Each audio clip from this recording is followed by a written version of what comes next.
हर किसी के मन में ये सवाल जरूर आता है कि केदारनाथ मंदिर को आखिर किसने और किस मकसद से बनाया। और सबसे चौंकाने वाली बात यह है कि केदारनाथ धाम का शिवलिंग बाकी शिवलिंगों से इतना अलग क्यों है और इसके पीछे कौन सा रहस्य छिपा है।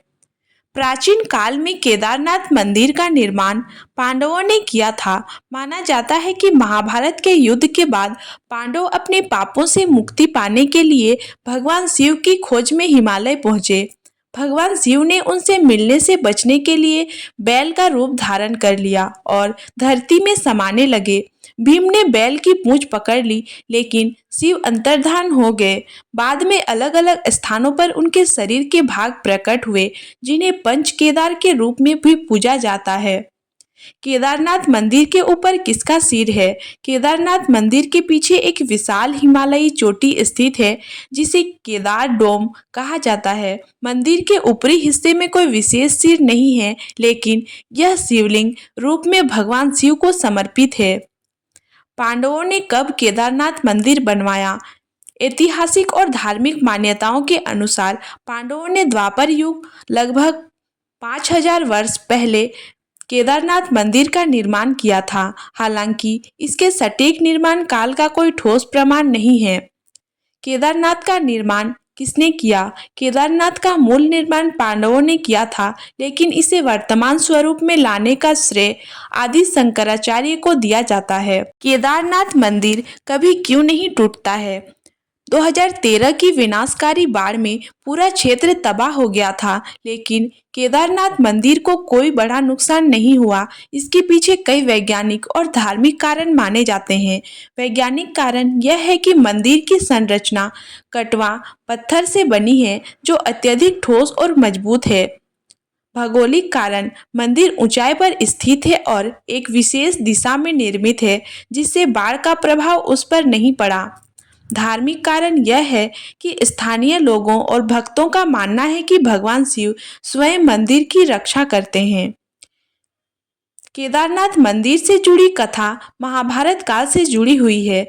युद्ध के बाद पांडवों को अपने पापों का प्रायश्चित करना था। वे भगवान शिव की खोज में हिमालय आए, लेकिन शिव उनसे बचने के लिए बैल का रूप धारण कर पृथ्वी में समाने लगे। भीम ने बैल की पूंछ पकड़ ली, जिससे शिव जी प्रसन्न हुए और उन्हें दर्शन दिए। यही स्थान केदारनाथ कहलाया।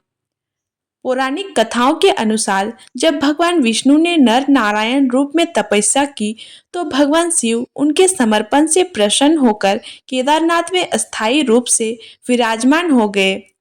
केदारनाथ को रहस्यमयी इसीलिए कहा जाता है क्योंकि यह समुद्र तल से लगभग 11,755 फीट की ऊंचाई पर स्थित है। यह मंदिर हजारों साल पुराना माना जाता है। 400 साल तक बर्फ में दबे रहने के बाद भी यह सुरक्षित रहा। 2013 की बाढ़ में भी यह अडिग खड़ा रहा। कहा जाता है कि केदारनाथ मंदिर को भगवान शिव स्वयं सुरक्षित रखते हैं। 400 वर्षों तक यह मंदिर बर्फ में दबा रहा, लेकिन इसे कोई क्षति नहीं हुई। मंदिर का निर्माण कुछ इस प्रकार किया गया है कि यह हजारों सालों से प्राकृतिक आपदाओं को झेलते हुए भी खड़ा है। केदारनाथ मंदिर शिव जी के पंच केदार में से एक है। यह मंदिर महाभारत युद्ध के बाद पांडवों की भक्ति और भगवान शिव के आशीर्वाद से बना। इसका उल्लेख कई प्राचीन ग्रंथों में भी मिलता है। 2013 में केदारनाथ में बादल फटने और भयंकर बाढ़ आने से सैकड़ों गांव नष्ट हो गए, लेकिन चमत्कारिक रूप से मंदिर को कोई नुकसान नहीं हुआ। माना जाता है कि मंदिर के पीछे स्थित एक बड़ी चट्टान, जिसे दिव्य शिला कहा जाता है, मंदिर की रक्षा की। यह 12 ज्योतिर्लिंगों में से एक है। इसे शिव जी के पंच केदार में सबसे प्रमुख माना जाता है। यहाँ भगवान शिव की पीठ की पूजा होती है, क्योंकि उनका मुख नेपाल के पशुपति नाथ में स्थित है।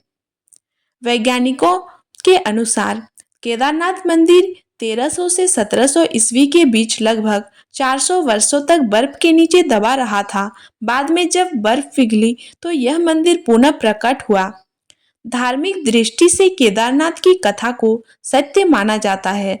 यह मंदिर हजारों वर्षों से हिंदू आस्था का केंद्र बना हुआ है और इसे चमत्कारों की कहानियां आज भी लोगों को आस्थावान बनाती है। मूल रूप से पांडवों ने इस मंदिर का निर्माण किया था और बाद में आदि शंकराचार्य ने इसका पुनर्निर्माण करवाया। धार्मिक मान्यता के अनुसार केदारनाथ मंदिर का निर्माण पांडवों ने किया था। केदारनाथ मंदिर एक अद्भुत धार्मिक और रहस्यमयी स्थान है जिसे पांडवों ने बनाया और आदि शंकराचार्य ने पुनः स्थापित किया। यह मंदिर हजारों वर्षों से हिंदू आस्था का केंद्र बना हुआ है और इसकी पौराणिक कथा और रहस्य आज भी भक्तों को आकर्षित करती है।